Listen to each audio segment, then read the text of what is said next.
સુરેન્દ્રનગરમાં ટાવર ચોકથી જિલ્લા કલેક્ટર કચેરી સુધી રેલી યોજાઈ। ખેડૂતોએ વિવિધ પ્રશ્નો અંગે રેલી યોજીને ઉગ્ર રજૂઆત કરી છે। ચણા અને રાયડાના ટેકાના ભાવે ખરીદી માટે ખાસ રજૂઆતો કરવામાં આવી છે। સરકાર દ્વારા બ્લોક કરેલ રજીસ્ટ્રેશન અનબ્લોક કરાવવાની માંગ કરાઈ છે। સફેદ ડુંગળીમાં થયેલ નુકસાન અંગે સહાયની પણ માંગ કરાઈ છે। ખેડૂતોને સિંચાઈ માટે પૂરતું પાણી આપવાની પણ માંગ કરવામાં આવી। પાણી આપો સહિતના સૂત્રોચ્ચાર કરાયા। ખેડૂતોએ વિવિધ પ્રશ્નો અંગે ઉગ્ર રજૂઆત કરી છે। મોટી સંખ્યામાં ખેડૂતો સહિત આગેવાનો ઉપસ્થિત રહ્યા હતા। ખેડૂતોની માંગો પૂરી નહીં થાય તો આંદોલનની ચીમકી પણ ઉચ્ચારવામાં આવી છે।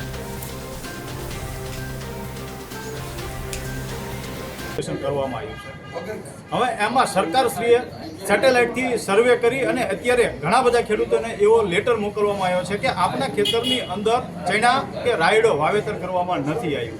ખરેખર એકચ્યુઅલી એવું છે કે ચણા અને રાયડાનો પાક લગભગ નીકળી ગયા એનો 1 મહિનો થવા આવ્યો ત્યારે સેટેલાઇટથી સર્વે કરી અને ખેડૂતને સરકારશ્રી દ્વારા એવું જણાવવામાં આવ્યું કે તમે અંદર પાક નહોતો વાવેલો। તો એવો ખેડૂત તો કોણ હોય કે પાકના સમય મર્યાદા પૂરી થતાં 1 મહિના સુધી ખેતરની અંદર પાક રાખી શકે? કોઈ પણ ખેડૂત ના રાખી શકે અને એનું જણસી લઈ અને એના ઘરે પહોંચાડી દીધી હોય ત્યારે લેટર આપવામાં આવ્યો। તો હવે ખેડૂતને એ તકલીફ છે કે એક તો અમે માર્કેટિંગ યાર્ડમાં વેચ્યો નથી, ખેડૂતના મેસેજ આવવાના રાહમાં કે ક્યારે ખેડૂત જણસી ખરીદે અને અમે માર્કેટિંગ યાર્ડ સુધી પહોંચાડીએ। પણ હવે એવી પરિસ્થિતિ નિર્માણ થઈ છે કે અમારે વાવેતર હોવા છતાં પણ સરકારશ્રી અને ખેતીવાડી અધિકારી દ્વારા કરવામાં આવેલું, જેમાં મુખ્ય 3 મહત્વના મુદ્દાઓ સાથે આજે કલેક્ટર સાહેબ મારફતે સરકારશ્રીને રજૂઆત કરવામાં આવેલી। જેમાંનો એક મુદ્દો જે હતો ચણાના જે રજીસ્ટ્રેશનો ચણા અને રાયડાના થયા છે એમાં 1,10,000 કરતાં વધારે રજીસ્ટ્રેશનો કારણ વગર એકદમ પાયા વિહોણું કારણ બતાવી અને સરકારે 1,10,000 કરતાં વધારે ખેડૂતોના ગુજરાતમાં રજીસ્ટ્રેશનો બ્લોક કરી દીધા છે।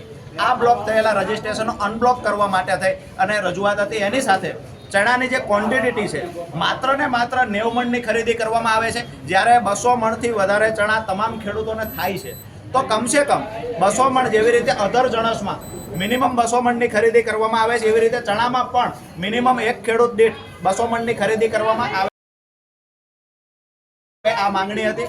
સાથે જ સફેદ ડુંગળી જે સૌરાષ્ટ્રમાં ભાવનગર અમરેલી સાઈડમાં જે ખેડૂતોએ સફેદ ડુંગળીનું વાવેતર કરેલું, જે મોટા પ્રમાણમાં આર્થિક નુકસાન